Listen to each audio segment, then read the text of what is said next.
partido, ¿verdad? Ahora, para nosotros en este estudio fue significativo no solamente la presencia de los masayas, ¿verdad?, sino que también la fuerza en cuanto al prosema, lo cual nos indica de que en este departamento ha venido desarrollándose una especie de cultura del prosema, desde Ernesto Mejía Sánchez, seguido después por Mario Cajina Vega. Pero ahí tenemos a Julio Valle Castillo, por ejemplo, también. Tenemos a un Carlos Calero, a un Ezequiel de León Macís, que es un joven, Ezequiel de León Macís, otra joven, Gloria Elena Palacios Mora. Es más, estamos haciendo un trabajito particular para ver cuál ha sido la dinámica de transmisión de esta cultura del prosema ahí en la... Porque, lógico, en mi época, por ejemplo, conocí más a Michel Nagy, por ejemplo, ¿verdad? Al otro poeta de León, ¿cómo que se llama? Me olvido ahorita. Bueno, Fanor Telle, que para nosotros fue toda una revelación, Fanor, porque, por ejemplo, yo conocí a Fanor más como el poeta del vino. Más como el poeta del vino. Tiene un hermoso libro dedicado al vino. Claro, él es fan del vino, ¿verdad? Entonces lo conocí más ahí, pero después cuando entramos al estudio de Fanor nos dimos cuenta que este es un hombre prolijo. Es una barbaridad de prosemas lo que tiene escrito Fanor Telle. Es una barbaridad de prosemas. Y lógicamente que él se constituye para nosotros en uno de los grandes exponentes también del prosema. Ahora, ¿de dónde es Fanor? Es Masaya. Es Masaya. Fanor. Francisco Valle, yo conocí el prosema a través de Francisco Valle, en realidad. Claro, ya había leído a Ernesto Mejía Sánchez, pero como la poesía de Ernesto es más cerebruda, ¿verdad? Es más cerebruda, entonces a mí me impactó más el caso de Francisco Valle. Pero ya después entrando en el estudio a fondo, en el análisis, ¿verdad?, de estos prosemas de Ernesto Mejía, de Cajina Vega, etcétera, pues nos dimos cuenta del gran potencial, de la gran fuerza espiritual, poética que tienen estos textos. Y estoy seguro que no hubo escuela. Y a toda aquella esencia al que venía creciendo y donde lógicamente el prosema estaba deformado. Es así que sale un Julio Valle Castillo con influencias claras de un Mejía Sánchez. Un Julio Valle Castillo. Tanto en el prosema como en la poética en general. Por otro lado, de los 30 autores que tenemos, 5 pues están fallecidos. 5 están fallecidos y 6 que radican en el exterior.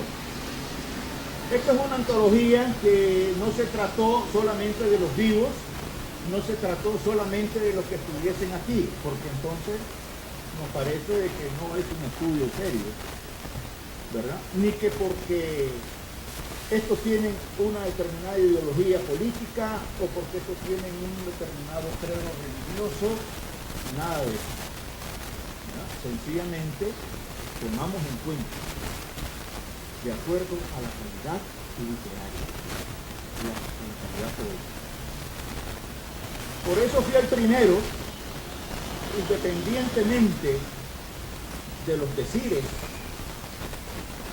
y de las especulaciones, cuando alguien atacó la antología solo porque estaba aquí Rosario Murillo Zambrano. Bueno, quienes me conocen saben cuál es mi postura política en términos globales, pero también saben cuál es mi raíz, ¿verdad?, política, en ese sentido. Independientemente de cualquier otro tipo de diferencia, aquí lo que nos une en esta antología es la calidad literaria, y nadie puede negar la calidad literaria de esta semana. Por esa misma razón, no señor, tiene que ir en primer lugar, y en segundo lugar, si usted va a cuestionar algo acerca de la presencia de ella, tiene que darnos razones literarias, no políticas, porque esto es literario. Todo lo que aparece aquí es literario. Y me parece a mí que cuando nos enfrentamos a la ciencia, por así decirlo, porque en realidad estoy muy de acuerdo con Javier cuando habla de los científicos, ¿sí?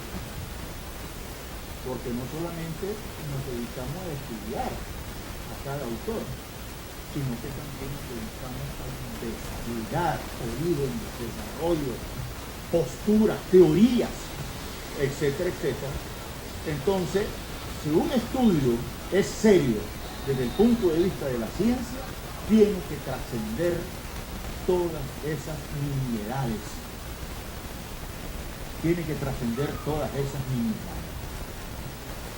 Por esa razón, aquí ustedes van a encontrar signos políticos distintos, variopintos, como también signos religiosos variopintos, desde creyentes muy creyentes, ortodoxos hasta ateos, llamados ateos. Eso no nos importa. Lo que nos importa es la calidad y ustedes van a valorarlo. Termino diciendo entonces que así también para nosotros una antología no es la simple reunión de textos o de autores para agruparlos y presentarlos como la expresión poética tal o qué sé yo, etcétera. Y en ese sentido, Osejo, Rayo y yo fuimos claros desde un inicio. Si vamos a hacer una antología, tiene que ser un estudio serio. No puede ser una simple compilación de poemas que los agrupamos para efectos proselitistas, propagandísticos o incluso para satisfacer egos. ¿Ah?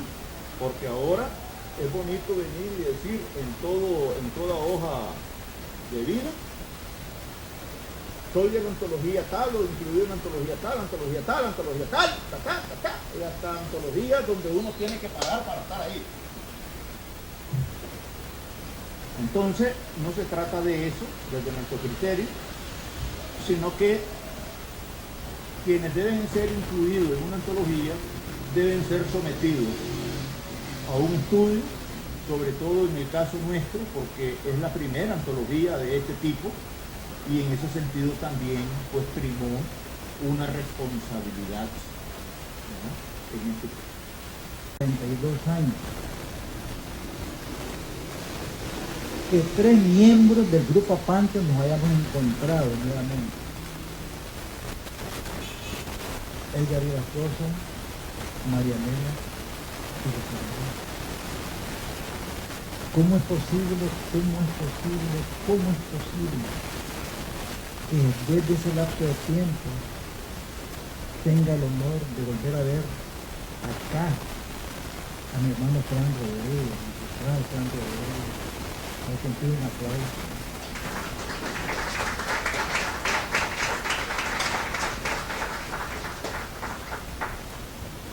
Siempre estuvo con nosotros Denis Cardosa, también con nosotros en el grupo Apante como pintor. Un aplauso para Denis.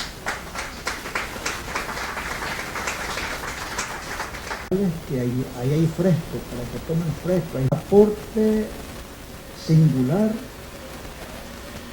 cuyo valor es la modesta aportación con nuestros esfuerzos propios, darle al pueblo y a la cultura nicaragüense esta obra.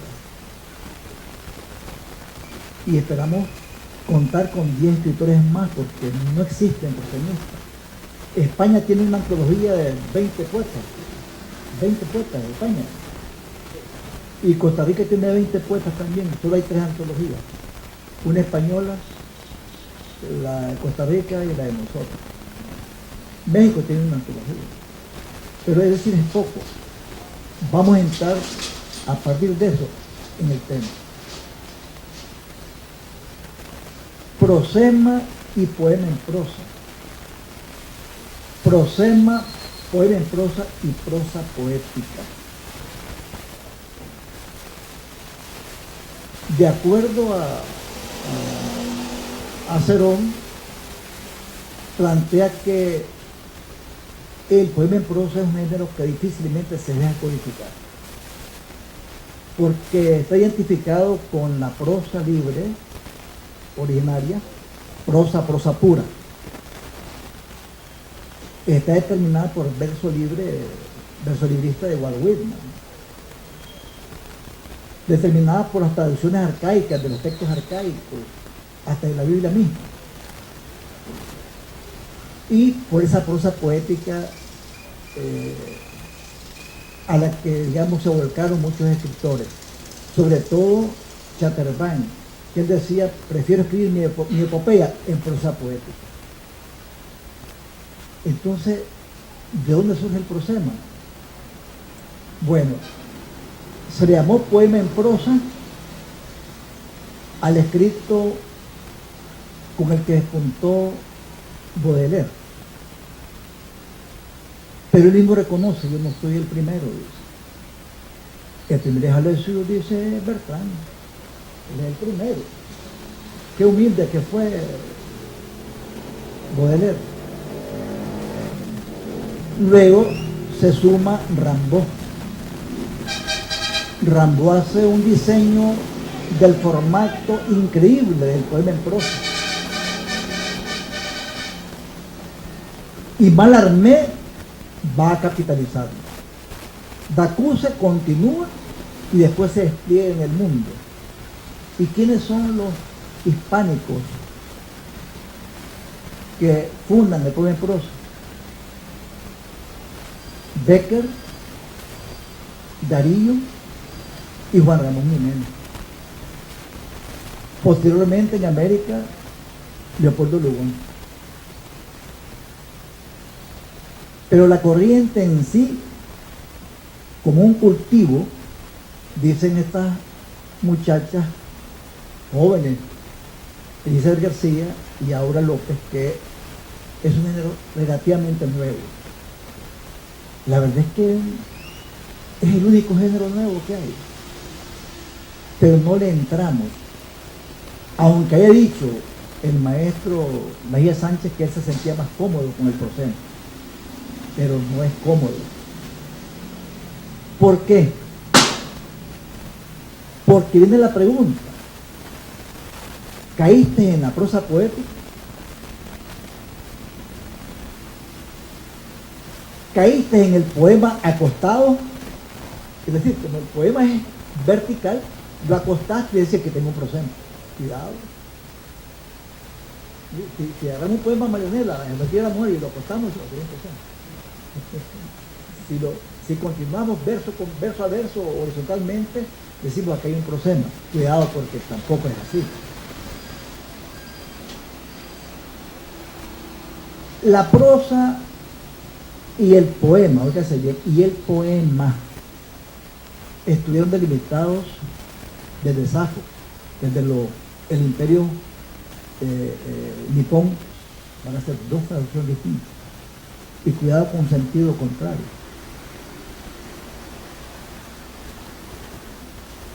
La exposición de tratar de defender el versolibrismo, pero solo hablamos de versolibrismo, no hablamos de la prosa librista.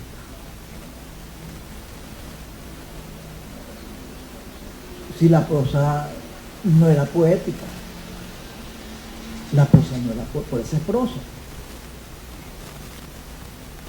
¿quién fue el primero en dar las pautas de los ritmos, las cadencias, las tonalidades para la prosa y el verso? Creemos que estamos descubriendo el agua helada. Si lo dijo Aristóteles en la política. Una gran disertación que hace María Victoria Terremocha en materia del verso del poema en prosa, ella se remonta a Aristóteles, pasa por Isócrates, pasa por Cicerón, pasa por Demóstenes, pasa por Tracalo, pasa por Africano, pasa por Plinio, pasa por Séneca. Incluye la disertación que hace. Es decir, todas las figuras literarias que encontramos en el poema en prosa ya estaban anunciadas para algún día de venir, como es el caso de Alessio Bertrand. El mismo Rainer Maria Rilke se le considera como el primer proselista. Es muy difícil realmente, pero la tradición, de acuerdo a Luis Cernuda, es que si hay que encontrarle un origen al poema en prosa, es en Francia, como les hemos dicho anteriormente. Pero lo demás va a ser, leamos el cantar de los cantares, pues. Leamos los proverbios, leamos los salmos. Ahí hay prosema, ahí verso libre.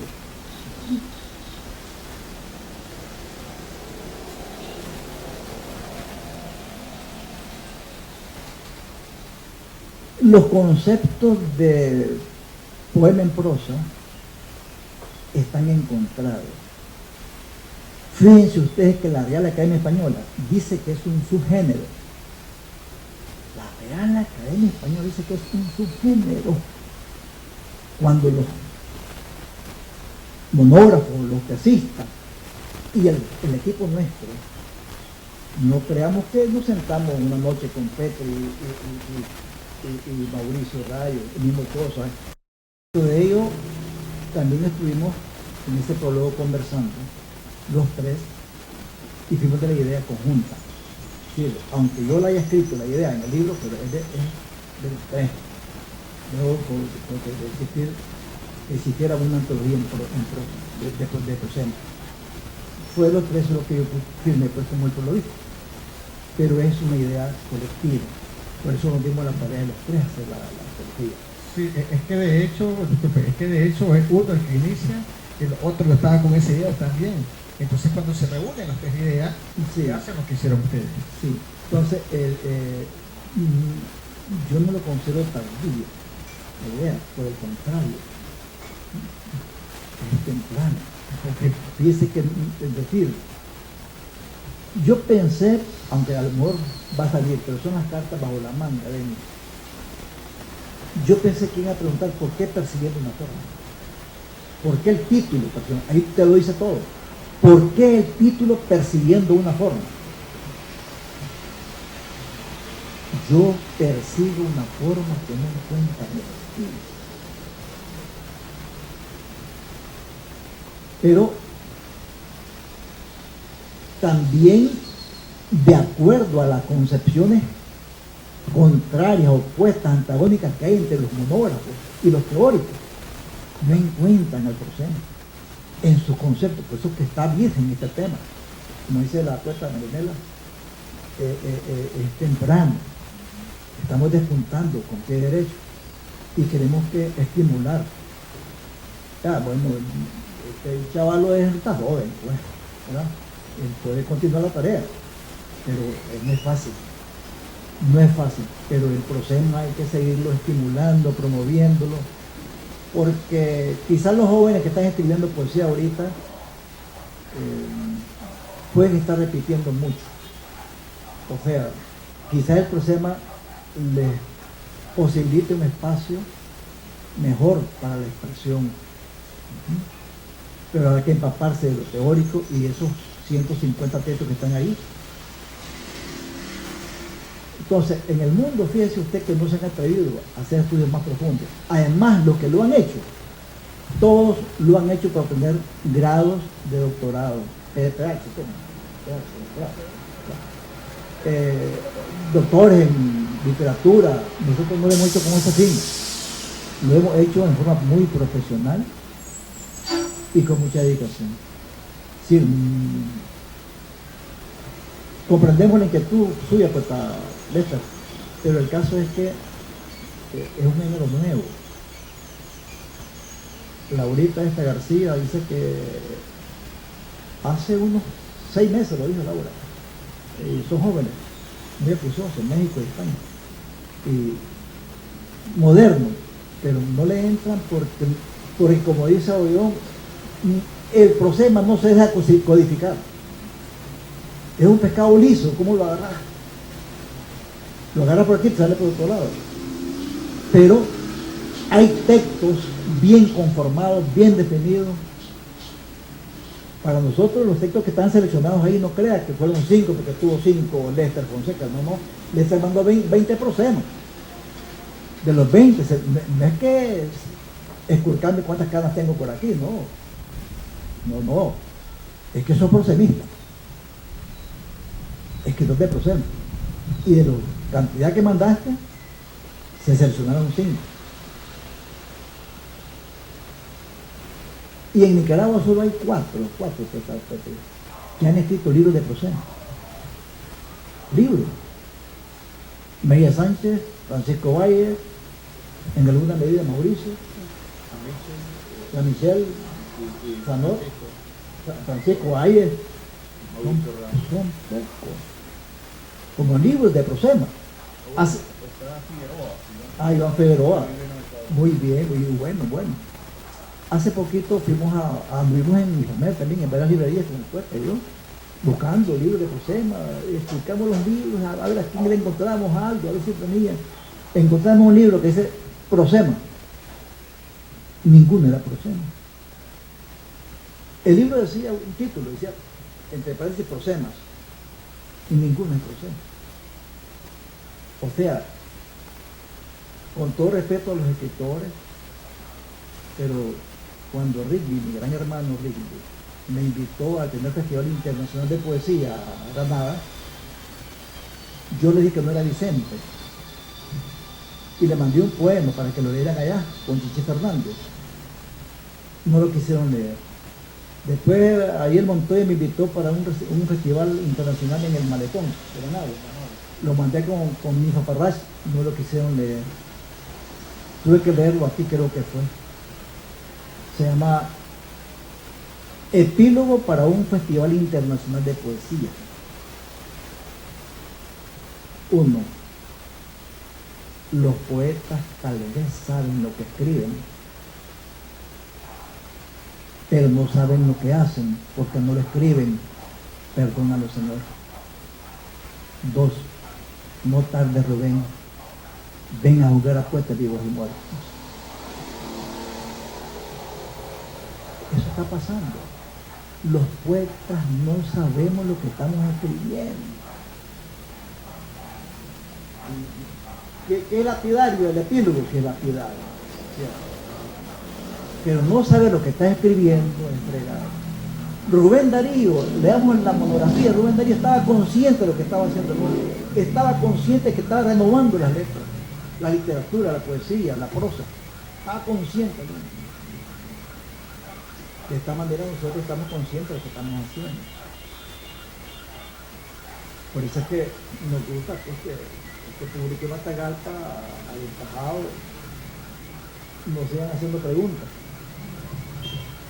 Si yo deseo escribir un cuento, deseo escribir una novela, o un ensayo, o un artículo científico, tengo cantidad de bibliografía que puede darme las pautas.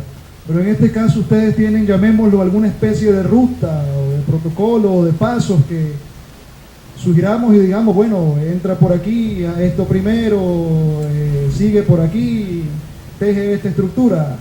¿Cuál sería los indicios del camino para quienes en algún momento queramos aventarnos por ahí? Vemos ahí está totalmente ya acabado.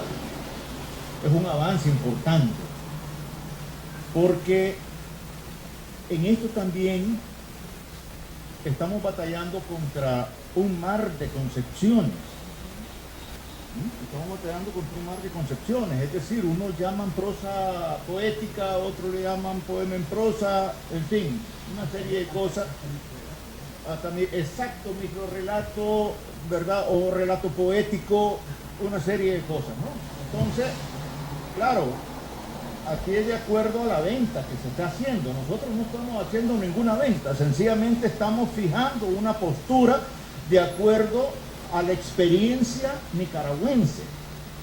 ¿Ve? Nicaragüense, pero tomando en cuenta lo que hay a nivel internacional. Lo que hay a nivel internacional. Entonces, ¿qué es ya en la práctica escritural? Para nosotros, ¿qué es lo más importante? La idea. Como en todo. Un poema nace de una idea, de un sentimiento, ¿verdad? Igual el cuento, igual la novela.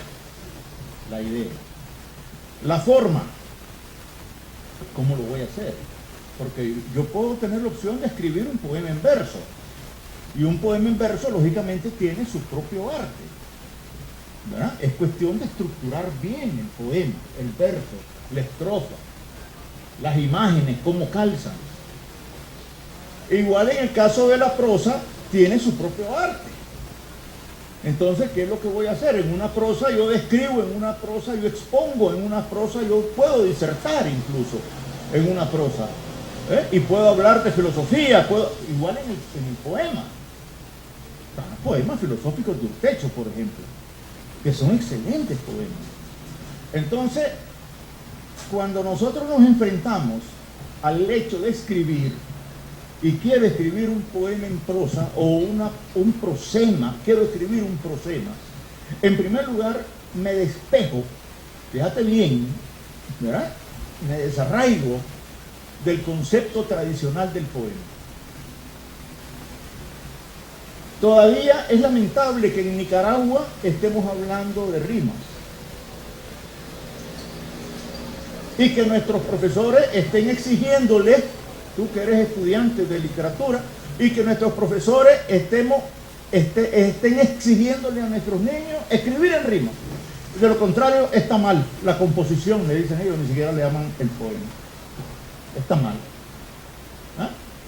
Entonces, desde ahí estamos limitando la creatividad, estamos limitando la libertad, cuando el prosema para nosotros es eso, es plenitud de libertad, plenitud de creación, que lo voy escribiendo de una forma lineal, pero donde voy en el camino, voy regando pepitas, y esas pepitas es la poesía. Con los cuatro, y ayer precisamente estaba en un evento en Managua, donde se debatían cosas parecidas, y prácticamente se criticaba fuertemente todo el tema de la libertad en la poesía, en la prosa, como que las cosas ya no encajan.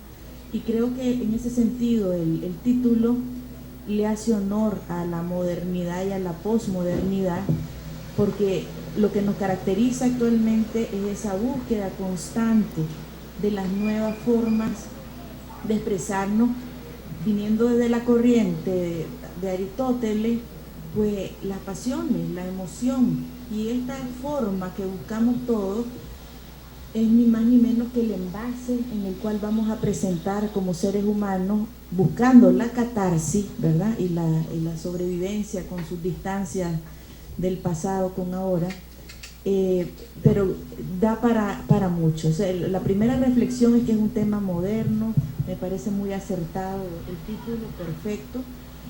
Y la otra cosa, pues celebrar el enfoque en Nicaragua, agradecer esa inclusión de las mujeres. Yo leí el primer prosemista que leí fue Ernesto Mejía Sánchez, me acuerdo, en unas bancas de León con aquellos libros iniciales de los 80, y fue increíble, mágico. Y este hombre, ¿por qué escribe así de diferente? Años después leía a Michel Naslis y uno que otro prosema escondido en libros de poesía, y más recientemente, para hacer eco de sus inquietudes, nosotras las mujeres escritoras hemos hecho mucho entrenamiento y ayudarle a otras personas, mujeres y jóvenes, a empezar a escribir, especialmente microrrelatos. ¿Y qué pasa? o relatos o cuentos cortos, pues el microcuento también, que muy de vez en cuando y muy frecuentemente estos escritores se veían frustrados porque les decíamos, no, eso no es un cuento, no es un microrelato, porque no tiene todas las características que mencionó Henry, eran prosemas, porque precisamente prosemas tal vez no con toda la riqueza que ameritaría una inclusión en una antología, pero ejercicios de prosema. Entonces, y creo que sería muy importante saber qué cosa no es para saber qué es, porque a veces solo escribiendo, porque a veces empezamos a escribir y no sabemos qué es lo que estamos haciendo. Estoy de acuerdo con eso. Y estos prosemas y cuando te dicen, ¿y por qué no es un microrelato? ¿Por qué no es un cuento? Porque le falta todo esto otro. Y me encantó la figura que nos contaba Efraín de acostar un poema, porque si ustedes agarran cualquier poema y lo tratan de acostar, o sea, de ponerlo horizontal, como él dice, un verso tras otro verso tras otro verso, van a ver que tampoco es ese prosema si solo es poema. Y ese debate que ellos tienen, que celebro, me parece que están siendo muy pioneros en el tema de cuestionar que si es un subgénero o si es un género. Creo que hay que decantarse por convertir al prosema en género, porque es lo que no es, y eso es bien importante. Y su pregunta inicial era, entonces ya no es poema y no es prosa, no, es ambos, pero usted le quita lo que super caracteriza la poesía y lo que super caracteriza la prosa, y va a encontrar en lo que quedó, creo que lo decía Efraín, eso es, porque entonces no tiene el verso casado, no busca ese ritmo particular, pero sí trata de contarnos algo. ¿Cuál era la emoción del proseta, que está mencionado también en él? No es poeta, es proseta. La emoción del proseta frente al Adriático, lo que está contándonos es de una manera exaltada, con poesía y metáforas y los recursos de la poesía, de esa emoción que tiene, como un increscendo ante lo que sea que está viendo, pero no están los personajes, no está la acción, pero sí tiene, usted reconocería que hay figuras poéticas adentro, y cuenta la historia como lo cuenta la prosa. Entonces más bien buscarlo como lo que cada uno de los dos le aporta, pero que al hacerlo y depurarlo queda algo diferente. Y creo que ellos en su segunda edición van a avanzar en el estudio de la definición del género como tal, pero celebro mucho que este libro haya ocurrido, porque realmente nos provoca a tratar de entender cuáles son esas diferencias. Gracias. En Sumeria, y no era una mujer pobre, era una princesa. O sea, distinto a lo que fue la prosa, porque la prosa en sí nace todo nace con la oralidad, pero en prosa en sí escrita nace con los escribanos en Egipto, 15.000 años antes de Cristo. Pero los escribanos no eran de clase pudiente, ellos tuvieron una escala en los estamentos del poder por saber escribir y saber redactar. Por eso en el prólogo que yo le hice al poeta Lazo, y en un ensayo que hicimos sobre el escritor, ahí aclaramos que quienes iniciaron la prosa fueron los pobres con los escribanos, y que después fue arrebatada por los ricos, es más amenazados que no siguieran escribiendo. Con el transcurso del tiempo, ¿qué tuvimos? Obras anónimas. Y la Biblia de noche son anónimas. ¿Cuántas obras preciosas anónimas hay? Desde la Biblia de noche hasta el Huehuense, hasta el Popol Vuh.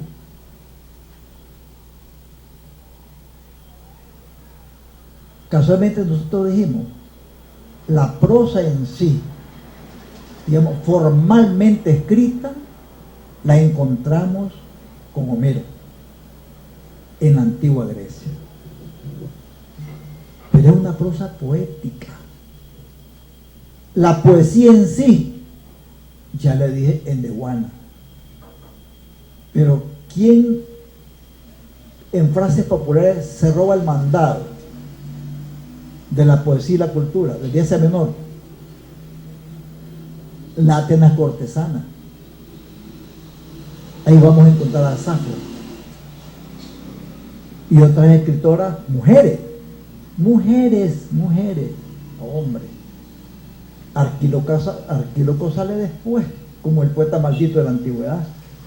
El primer maldito no es ni Lord Byron, ni Rimbaud, ni Mallarmé, no, es Arquíloco, el gran poeta maldito.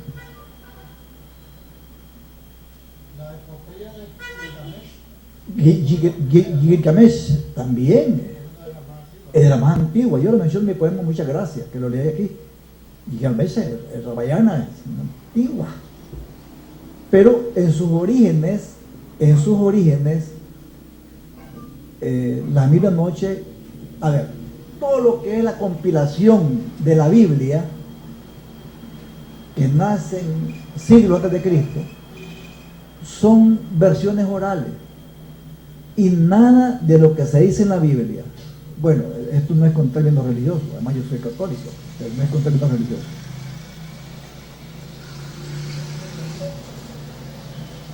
Las costumbres de la Iglesia Católica, todas fueron paganas, toditas fueron paganas. Lo planteado en los evangelios, todo fue pagano. El Pentateuco fue pagano, pero fue una recopilación y constituye la Biblia 400 años después de la muerte de Cristo, para que el Imperio Romano se congraciara a través de Constantino.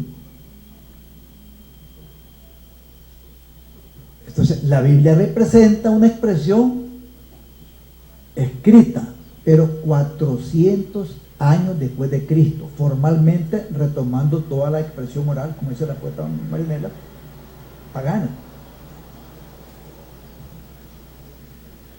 Pero yo quiero retomar la prosa en sí. Antes que se conocieran escritos literarios, surgieron los códigos jurídicos, obras literarias, porque hasta 1950 creíamos que Hammurabi era el gran código que se daba los aplausos. Eso es cierto, es cierto.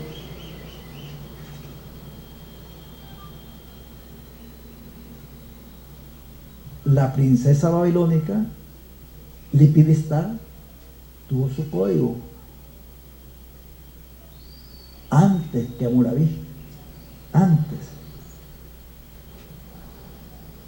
Es decir, estos códigos son formales, pero no bien estructurados, como lo fue la ley de las 12 tablas, que tampoco le escribieron, que los romanos se alzaron con los aplausos en el 450 a.C., pero no la hicieron ellos, la hicieron los griegos. Se las redactó Hermodoro en Grecia. Plinio dice, yo vi, dice, el estatua de nacimiento en la principal calle de las 7 colinas en Roma, dice, el monumento a Hermodoro, dice. La historia de la prosa está patentada en los códigos jurídicos. Después vienen las Mil y una Noches, Mahabharata, Ramayana, Gilgamesh, bien todo.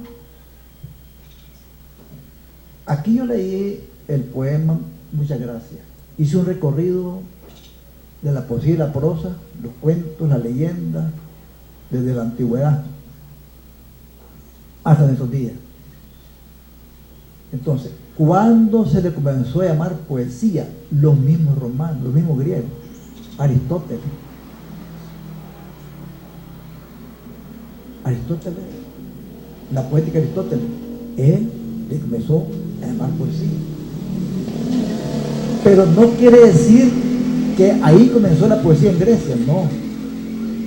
Hay razones, digamos, que sustentan, justifican, acreditan a Endehuana como la primera mujer, el primer poeta del mundo, pues, en la historia.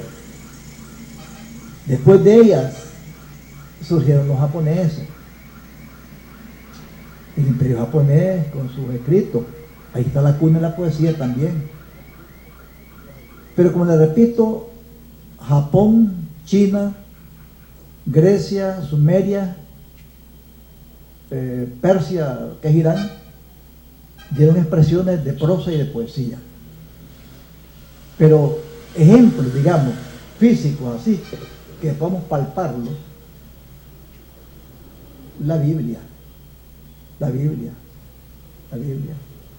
¿A dónde tenemos nosotros el Código de Hammurabi? Si no es el epílogo nada más. Venga todo aquel que tenga un motivo. Venga a mí todo aquel que tenga motivo. Venga y lea mi estela. Mi estela le aclarará su derecho y encontrará libre su corazón en verso. Y después todo es en prosa. Pero el epílogo de Hammurabi es en verso.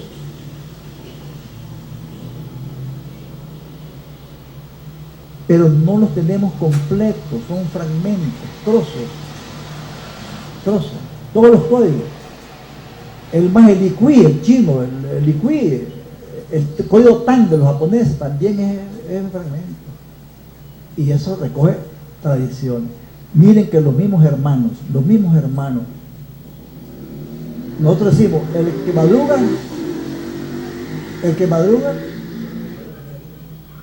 creemos que eso es nuestro. Y el pobre, no, hombre, esos eran versos de los hermanos. Y así estaban sus leyes escritas en versos. Los hermanos que pusieron el imperio más poderoso del mundo, que fueron los romanos. Entonces, encontrar un punto específico de nacimiento de la prosa no es posible. No es posible. Encontrar un punto específico de nacimiento de la poesía, sí, formalmente con Endehuana, 2000 años antes de Cristo. Pero las expresiones, Homero, después de la Eneida, ¿cómo se llama? Virgilio. Después surgieron. Ahora, ¿quién enseñó a los romanos? Si lo que hicieron los romanos fue robarle el mandado a los griegos. Un preso, un esclavo que robó los romanos, griegos les enseñó a hacer las comedias a los romanos. Sí, pero todo el origen de la cultura está en Grecia. Quirina dice: si las placas se mueven es porque Filipón se disfrazó de niño y no pudo alcanzar en el carretón y se engaloteó tanto la tierra que la iglesia de Magdalena casi besa las chozas en donde viven los canillas. También la pudo mover la jolota o la chiricuaca con tanto alboroto que arman con la Manuela Palma y la chica Saliva. Y ahí va, ahí va. Ahora, pregunto, ¿él está comenzando a narrar algo? No, sencillamente él ha observado. Claro, ha observado. Él conoce el lugar. Él conoce la historia. Además, menciona los abusotes, menciona aquí una serie de cosas, pero a todo eso le da una riqueza lírica, que es de lo que cuenta el prosema. Tiene que haber lírica. Por eso, la primera tarea para escribir un prosema, hagamos oraciones poéticas. Hagamos oraciones poéticas. No tratemos de contar nada, solo hagamos oraciones poéticas de lo que nos venga. En el Instituto Nacional del Liceo Picado hay dos grupos. El poeta de los Y una placa, pues. No es precisamente la placa, no es una placa, lo importante es el contenido que tiene la placa, pero ¿verdad? son, yo no me lo sé, cuántos dice, lo son pero no dice extraído para el maestro Eliseo Picado y para Carlos Fonseca. Son parte de la fragmentos más bien de poesía del poeta Oseo. El poeta Oseo ganó un premio nacional con La Bota de Sandino. Y el poeta Oseo fue parte del grupo Grada.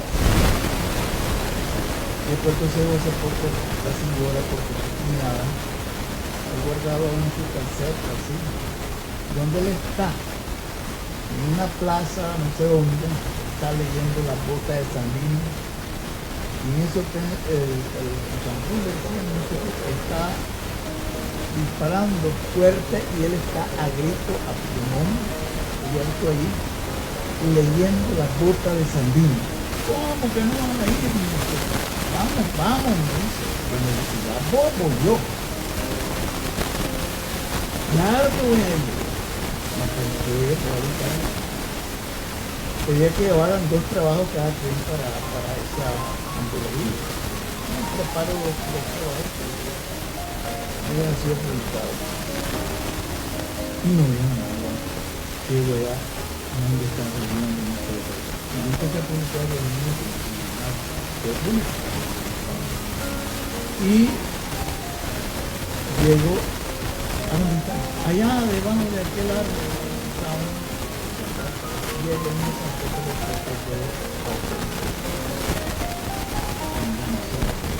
yo me quedé. Empezaron a leer, a tirarse de China, perfil de leones, no sé, pero se tiraban sus pencas con otro grupo de Managua. Dice una muchacha, yo tengo un programa de radio y que me mande poema porque le pongo un poema musical y yo lo tiro por mi programa de radio. Dice alguien ahí, sí, dice, porque si el poema es malo y la música es bonito, ¡ja, ja, ja! Entonces, estamos esperando el libro. Y con este hermano amigo, compañero, nos conocimos en la década de los 80. Entonces, yo era cultura para el mundo,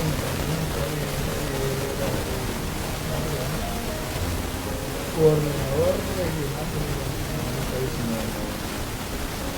Entonces aquí estamos y nos encontramos en la manera de afilando el grupo PAN, que fue diseñado por comentarista en los medios de comunicación escritos, pues. Y aquí está Mariana.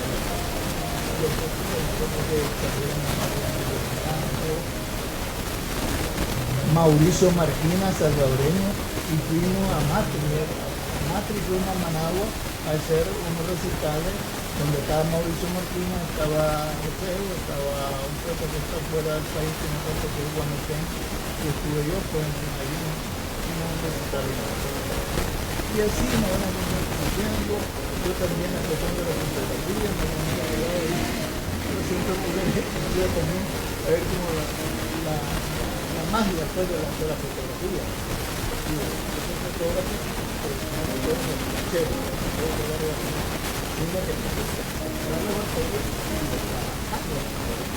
yo conozco fotografía, dos grandes fotógrafos.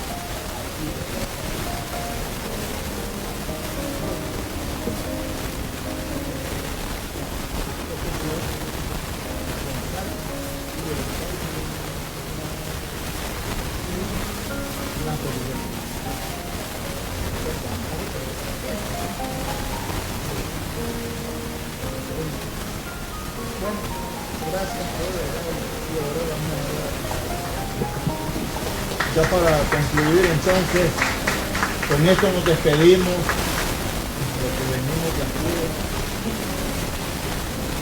Dice, la antología termina con un capítulo que se intitula Un asunto final necesario. Asumimos una frase muy significativa del poeta Efraín Osejo Morales, integrante de este equipo antologador, que dice: si la política nos divide, que la poesía nos une.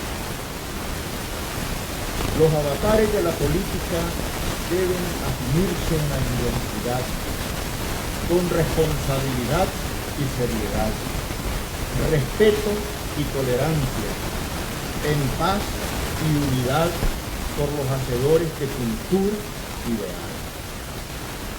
La pluralidad siempre será un desafío, razón por la cual al momento de estudiar literatura siempre debe anteponerse el entendimiento, el valor humanista y artístico. Con eso cerramos la antología.